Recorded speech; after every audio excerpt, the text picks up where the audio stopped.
I am Alaine Sheeley, a teacher in the elementary school.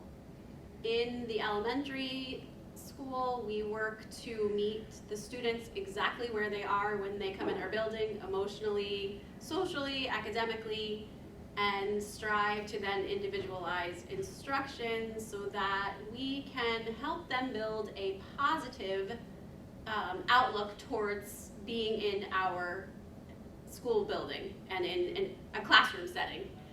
We follow some of the responsive classroom ideas with morning meeting, and that is my favorite part of the day. We start every single day greeting each other, making eye contact, sharing something about either today was National Superhero Day, so we shared our favorite superhero, but it gives us insight into each of our individual students and gives them insight into those of us staff members that are working with them. And then we follow with a fun activity that works on following directions, waiting your turn, all of the social emotional skills that are needed for them to fulfill our goal for them, which is that they will leave us being functioning members of a community. So our elementary school day, again, starts with our community morning meeting setting, and then we follow with a snack, and then we have a 90-minute language arts block, which is broken into some guided readings, some mini lessons, some workshop model type of lessons where you're teaching a mini lesson and then they're working on something independently. You're able to conference individually or teach a small group based on the student needs. So there might be a group of 2, there might be a group of 4, there might be just a group of 1, depending on the need for whatever skill that we're covering that day. We follow that with an elective. Currently our students have woodshop, art, music, and phys ed. We then head to lunch and recess, followed by then our 90-minute math block, which is set up in a similar way to language arts, where it's more of like a workshop model with a couple mini lessons on whatever skill you're teaching, again to a small group, to a larger group, to an individual, followed by some guided practice, some independent practice.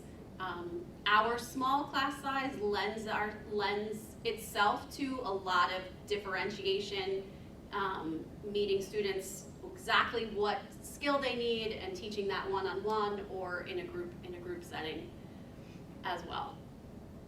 So a couple of our kind of special activities that students really enjoy are our celebration for National Reading Month in March.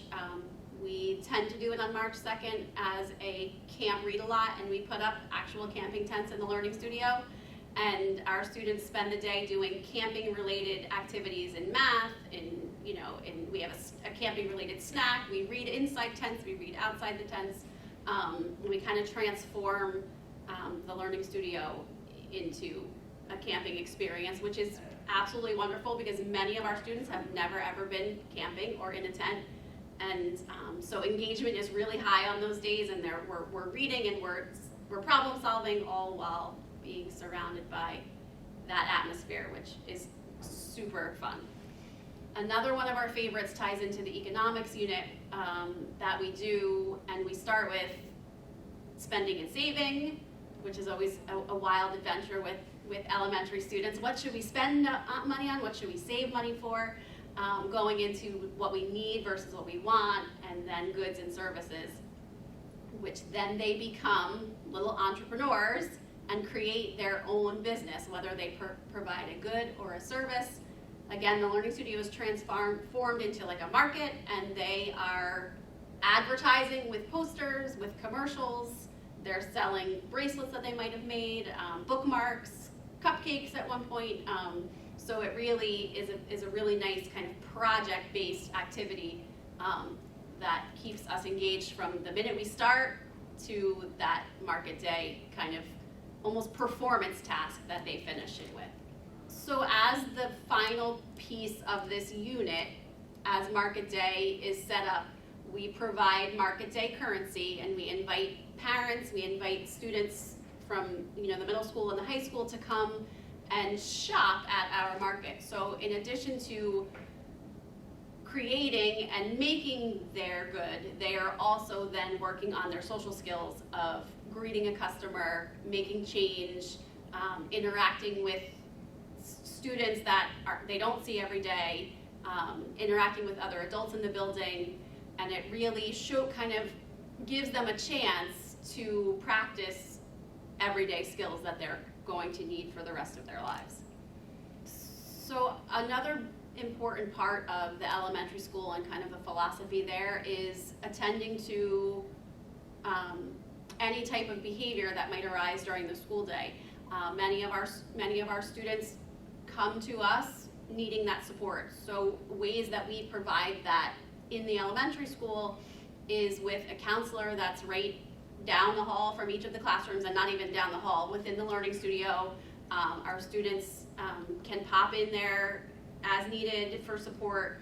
And we also really focus on providing them with that support so that they can reset their day as many times as they need in order to be successful.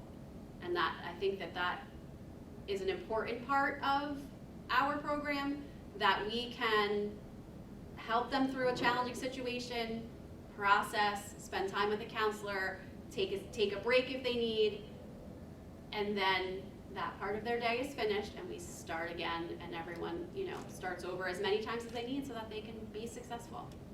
I think one of the greatest joys about being in this environment and working with these students is at the elementary level, they enter our classroom, our learning studio, and they're new here, and so we get to work with them so that they are then successful. So we're working to establish a positive rapport with their peers. We're working to establish a positive rapport in the classroom, so that when they do get to middle school, we can see them out on the playground and they are successful members of the middle school community. And it was a challenging time for them in the elementary school. So I think being able to help that piece is one of the greatest joys of being a teacher here at the center school.